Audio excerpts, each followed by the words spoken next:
Konnichiwa minasan. For today's video, this is a day in my life as a 24-year-old stay-at-home mom living in Japan. Today is July 15, 2024, Monday. Pagkagising nga namin ni Ethan ay niready ko na kagad yung pagkain niya. Pinagalo-halong gulay nga pala yung niready ko para sa kanya. At ilang araw na nga rin na wala siyang gana kumain. At halos nga lahat ng tinitimpla kong gatas sa kanya ay tinitikman niya lang. Kaya nagsisipag talaga ako na maparami yung gatas ko para marami nga rin siya madede galing sa akin. Napansin ko nga rin na medyo pumayat nga si Ethan. At tama nga yung sinabi nila pag nangingipin ng baby ay wala nga gana kumain at tumede. Pero di ko nga maiwasang mag-alala kasi nga hindi ako sanay na ganito nga siya. Buti na nga lang din at dumedede nga siya sa akin kahit hindi na nga sa bote. Feeling ko nga masakit nga talaga yung pagtubo ng ngipin kasi panay nga siya iyak. At doon nga ako minsan nahihirapan pag hindi ko siya mapatahan. Niyayakap ko na nga lang din para mapin niya nga rin na hindi ko siya papabayaan. Anyways, nag-snack pala kami ngayon ng mangga. Tinignan pa nga muna ako ni Ethan kung pagkain ba yung bigay ko sa kanya tsaka niya nga tinikman. Ito nga lang din yung natikman ko mangga na lasang bayabas. Asim na asim pa nga si Ethan kahit hindi naman maasim.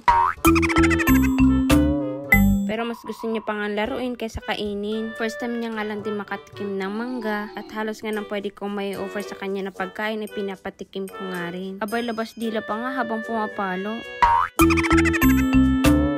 After lunch nga ay dumating na nga rin tong home nurse ni Ethan. 2 times a month nga pala to pumupunta ng bahay. Pero nung dating maliit pa nga si Ethan ay every week na silang nasa bahay. As a first time ma'am, malaking tulong nga rin na may mapagtanungan ako ng mga concern ko. At tuturuan ako kung anong dapat kong gawin. Fast forward, pagkahapon nga pagkatapos ng work ni Dada, lumabas naman kami para mamalengke. Nasa bahay lang nga kami ni Ethan, paulit-ulit nga lang din yung routine namin. Kaya ang maipapakita ko nga lang din sa inyo yung paglabas namin mamalengke or gumagala. Dito nga kami mamamalengke ngayon sa Gyumosupa. Pupunta nga sana kami dun sa may kebab kaso sirado. Kaya namalengke na lang kami dahil malapit nga rin to dun sa kebab. Una nga namin nakita itong saba na saging. Kumuha na nga rin kami para gawing turon. At syempre para sa alaga naming unggoy sa bahay, hindi nga makakalimutan tong saging.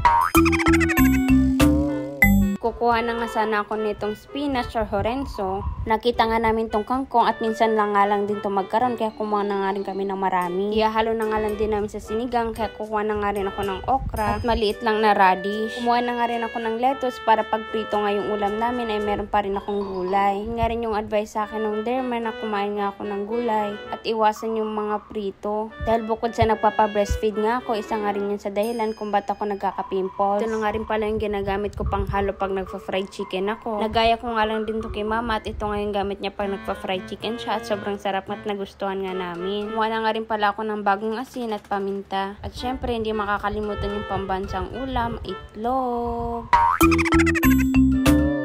Sunod naman ay kumuha nga rin ako nitong kokwa. Ito nga yung tinitimpla ko para mapadami nga yung gatas ko. Pero nga din ako nakita ditong mixed fruit. Kumuha na nga rin ako para maitry nga at masarap ba. Gagawa na nga lang din ako ng macaroni. At sinamahan ko na nga rin ng nata di coco. Inakuha ko na nga rin si Dada ng gata at di ko nga maabot.